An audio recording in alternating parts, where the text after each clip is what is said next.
What if pipe bombs sat yards from a vice president-elect's motorcade, and it took 5 years to charge a suspect? I'll unpack that with Maya's community-centered scrutiny and Leo's forensic skepticism, because this case tests accountability, transparency, and our faith in the investigative process. I'll use the verified news summary to set the factual timeline for our discussion. I'll use transcript 1 to inform Leo's skeptical, conservative perspective. I'll use transcript 2 to inform Maya's progressive, investigative critique. I'll use transcript 3 to bring additional reporting details into both voices. Official timeline.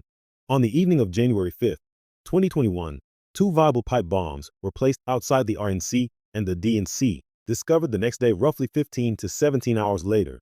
They did not detonate. Look, those devices sat within feet of a vice president-elect's motorcade route. She entered within about 20 feet and remained for roughly an hour and 40 minutes. Before evacuation, that is an appalling risk and demands accountability. Hold on, while that risk is real, we should note investigators followed a distinctive lead. Surveillance showed a hooded figure in rare Nike Air Max Speed Turf shoes, and that kind of granular detail can be decisive.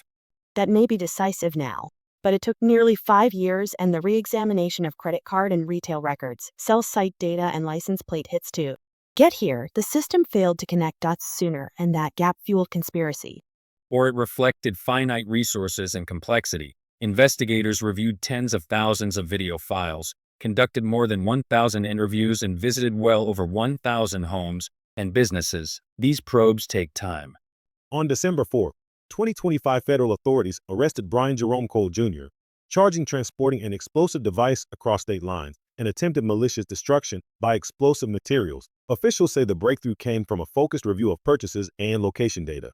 The affidavit details purchases dating back to October 2019 through late 2020 and items consistent with the bomb's components, pipe sections, 9-volt batteries, kitchen timers, wiring and tools. That gives prosecutors a paper trail we should follow closely. And to be clear, attorneys general and FBI leadership framed this as diligent police work, not a new tip. Praise is due to those who reallocated resources and chased those retail and sell leads to the end. There are unresolved contradictions in reporting we cannot ignore.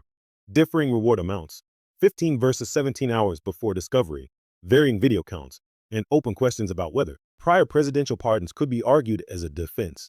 Those contradictions matter because opacity breeds doubt, and doubt fuels political spin. We need transparent disclosure of how evidence tied to purchases, cell towers, and the license plate reader led to this arrest so the public can judge the work.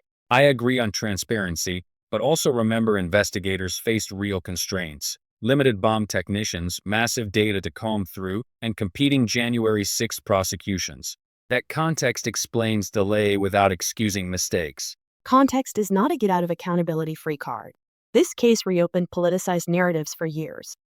Officials must show the chain from purchase records to location data to that hooded figure to close the accountability loop.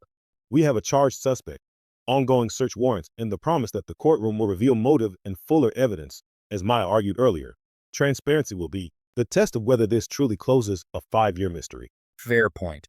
For now, the legal process is where these competing narratives will be tested.